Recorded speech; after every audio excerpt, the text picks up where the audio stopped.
theme of nature as a tool for healing and reconnecting is explored in the new mural at the Children's Cancer Center at UIC. Joining us now are the artists of that mural, Kevin Landis and Jack Tagler. Welcome to Community Connection, gentlemen. Thanks. And what a cool project. How did that, this was a pro bono piece. Yeah. Yes. It came about, I'm actually going through cancer, and I like to say recovery. It's a more positive approach to it. And for the last 6 years, and I felt that I wanted to do something for the community that is inspiring, that could hopefully promote an environment of healing. And I do murals. I've been doing murals for 20 years, and Jack also does murals. And I had originally planned on doing this for Stroger, because when I was originally diagnosed with cancer, I didn't have any health insurance. And I believe that they saved my life, basically, you know. And I wanted to find some way to give back. And I tried to get through Stroger, but they loved my work, but there was too much administrative red tape for that to happen anytime soon. And UIC just happened to have this idea in mind for several years, and they finally went through their administrative red tape, whatever they needed to do to actually greenlight the project. And they put a post in at the Art Institute, and you know, I answered that as well as about maybe 20 other students, and it turned out that they, you know, wanted me to head the project, and the other students became too busy with their projects, so it ended up being a thing where Jack and I pretty much you know, spent 3 months on this, working on this project exclusively.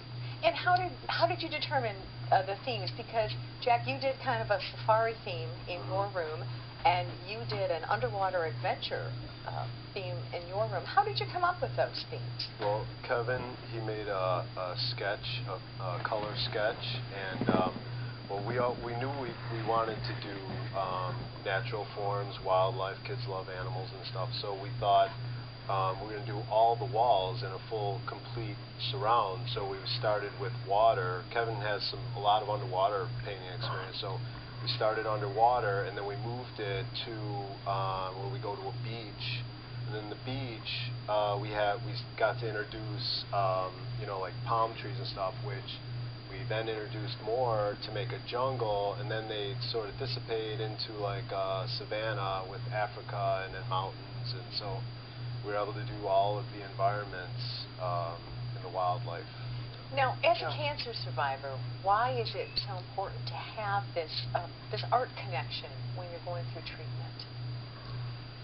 Well, to start off with the infusion rooms, just these white sterile rooms with, you know, used needles and glove boxes on the walls, and you know, I've been in the last 6 years in many environments like that, and the fear is so thick you can just cut it with a knife. And I find for me that it's always been very therapeutic in my painting to work with organic forms.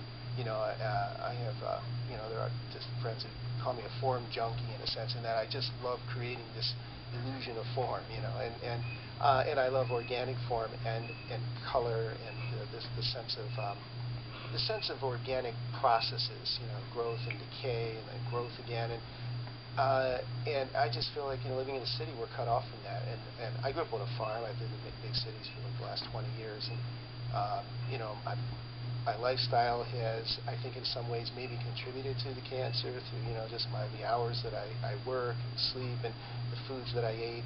And I felt that, you know, that this would be a great way to give back to the community, because I've been given so many resources, and also to do it in a way that was therapeutic and healing. And I felt that if the process is therapeutic for me, that is also going to be therapeutic for the viewers.